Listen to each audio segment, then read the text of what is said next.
राजस्थान की राजनीति बेहद दिलचस्प होती जा रही है क्योंकि यहां पर बीजेपी कांग्रेस की नहीं, कुछ एक नेताओं की बातें ज्यादा होने लगी हैं। दरअसल नरेश मीणा जो जेल से बाहर आने के बाद एक नई सियासी राह तलाश रहे हैं, या यूं कहें कि उन्होंने अपनी नई सियासी राह को तय कर लिया है।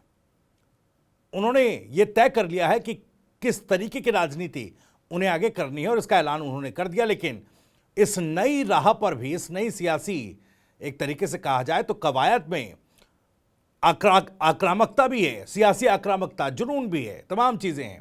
इस पर आज बात करेंगे। इसके अलावा एसआई भर्ती को लेकर क्या कुछ हाईकोर्ट में चल रहा है, हाईकोर्ट में किस तरीके से सरकार थोड़ी सी बौखलाई हुई दिखी, इसका क्या उदाहरण है, यह भी आपको बताएंगे। लेकिन आज की सवाल क्या है, पहले उस पर नजर डालते हैं। पहला सवाल यह है कि हनुमान बेनीवाल की राह पर क्या आ गए हैं नरेश मीणा? अगर आ गए हैं तो कैसे? यह पूरा इसका विश्लेषण आपको आगे बताएंगे।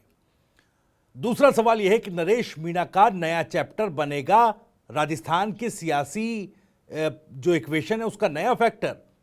नरेश मीणा आखिर ऐसा क्या करने जा रहे हैं कि राजस्थान की राजनीति में उनके नाम की चर्चा अब संभवतः हिंसा से हटकर किसी और बात को लेकर हो रही है। तीसरा सवाल, एसआई भर्ती मामले पर कौन बौखला गया? मैंने पहले आपको बताया, हाईकोर्ट में जिस तरह से हर पक्ष अपनी अपनी दलीलें रख रहा है, उसमें ऐसी कौन सी मांग उठी कि ऐसा लगा कि बौखलाहट इस मामले पर ज्यादा बढ़ रही है, यह भी आपको बताएंगे। और मीडिया रिपोर्टिंग से कौन खौफ खा रहा है, यह भी आपको आगे इस वीडियो में बताएंगे।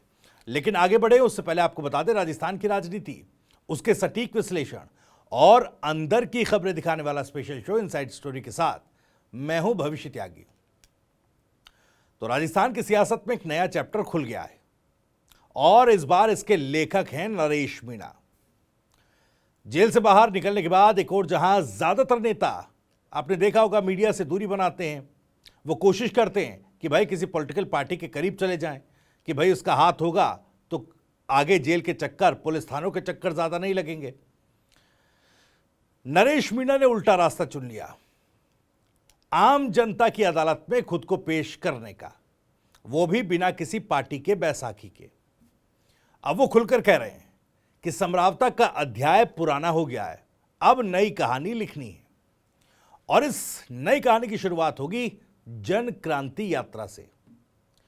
20 जुलाई को जयपुर से वो निकलेंगे, फिर गांव जाकर मां बाप का आशीर्वाद लेंगे और उसके बाद झालावाड़ के कामखेड़ा बालाजी धाम में माथा टेक कर अपने जन आंदोलन की शुरुआत करेंगे। यानी ये कोई सिंबॉलिक यात्रा नहीं है, बल्कि राजनीति के लिए ग्राउंड मोबिलाइजेशन है, जिसकी पटकथा वो खुद लिख रहे हैं।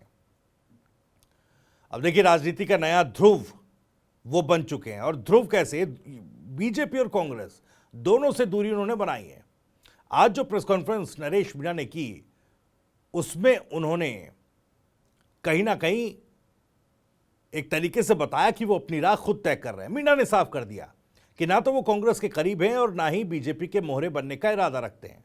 इससे पहले भी प्रेस कॉन्फ्रेंस में उन्होंने बीजेपी के साथ जाने की बात को लेकर अपना बयान दिया था।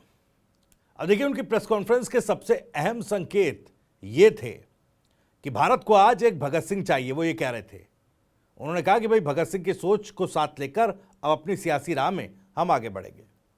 उन्होंने धर्मनिरपेक्षता की बात की।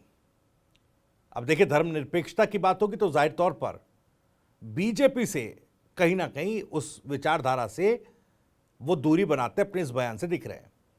बीजेपी से जुड़ी चर्चाओं को उन्होंने खारिज किया और कांग्रेस पर भी करारे हमले किए। गोविंद डोटासरा से लेकर प्रमोद जैन भाया तक सब पर आरोपों की बौछार की।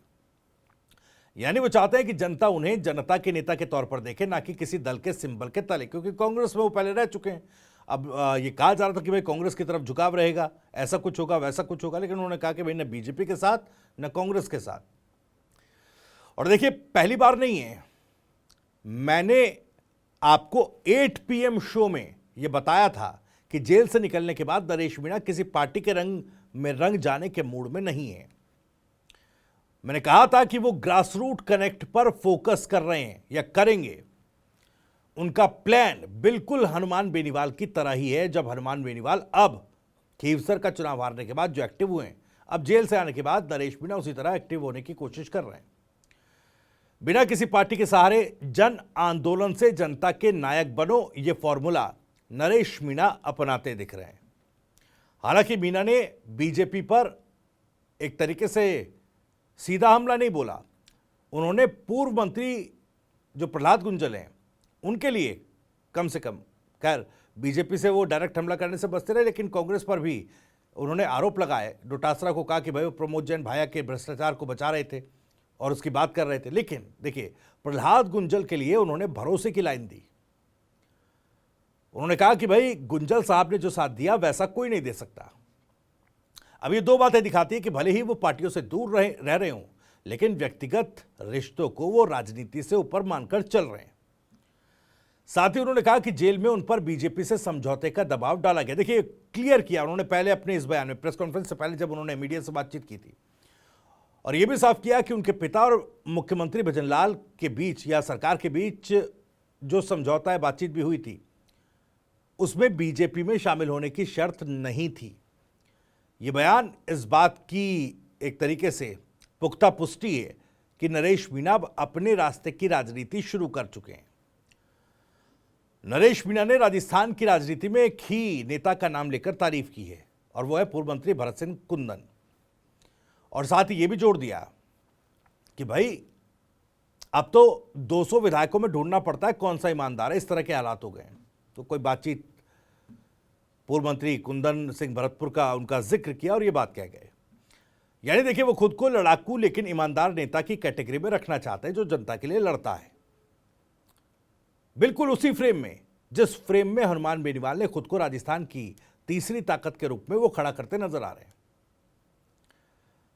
तो क्या अब जन क्रांति यात्रा के जरिए नरेश मीणा ठीक उसी तरीके से जननायक के तौर पर, भाई अभी कोई चुनाव नहीं जीता लेकिन पॉलिटिक्स में चर्चा हो रही है, अब वो कहीं ना कहीं एक दायरे से निकल करके प्रदेश में मुख्य राजनीति की तरफ, या यूं कहें कि एक विधानसभा तक सीमित न रह करके वो तमाम मुद्दों पर, चाहे भ्रष्टाचार का मुद्दा हो, बजरी माफिया का मुद्दा हो, इन तरह के मामलों पर अब मुखरता से बोलेंगे।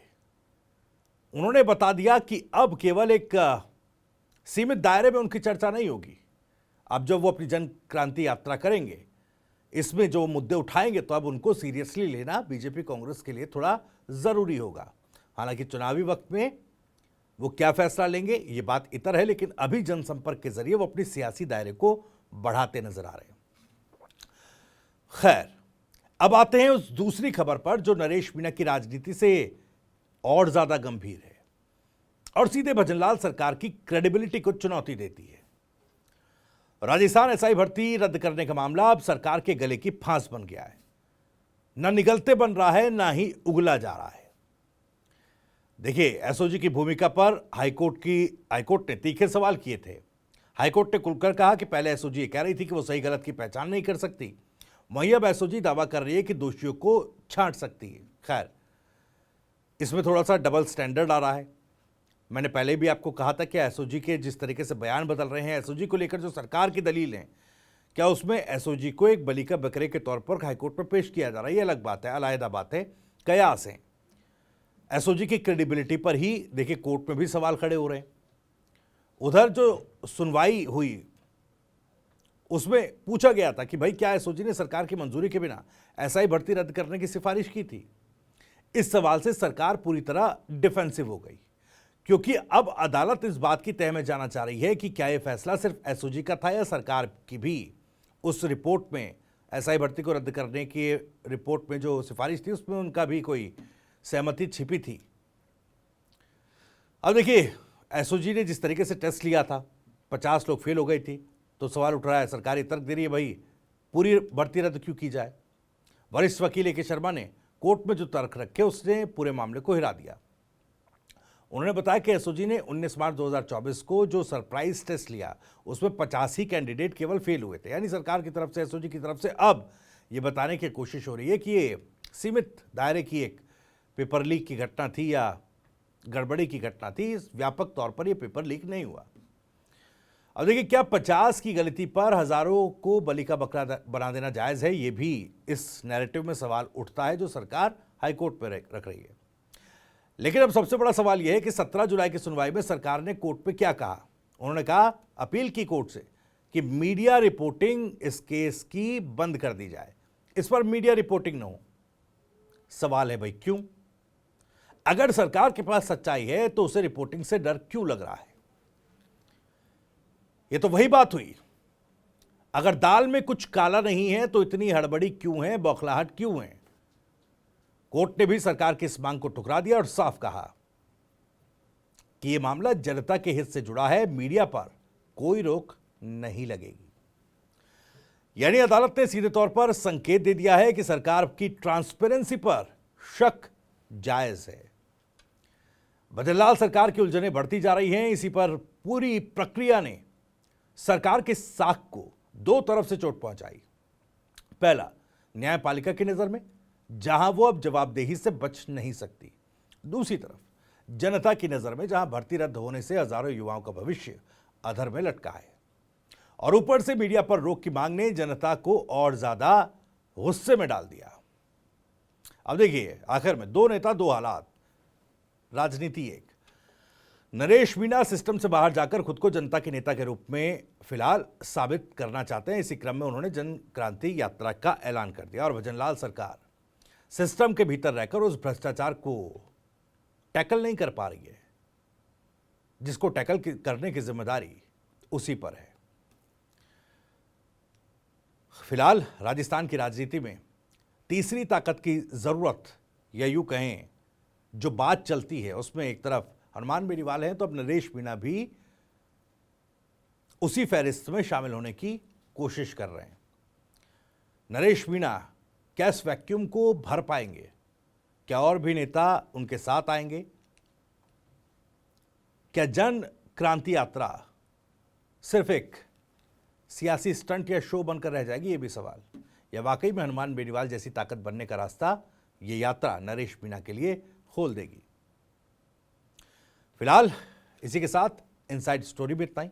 वीडियो और जानकारी पसंद आई हो तो वीडियो को लाइक करें, ज़्यादा से ज़्यादा शेयर करें। आप भी इस मामले पर कुछ कहना चाहते हैं तो कमेंट बॉक्स आपके लिए खुला हुआ है। अपनी बात, सवाल और राय कमेंट बॉक्स के जरिए हम तक पहुंचा सकते हैं। राजस्थान से जुड़ी और भी तमाम खबरों को सबसे पहले जानने के लिए आप सब्सक्राइब जरूर करिए TV9 राजस्थान। नमस्कार।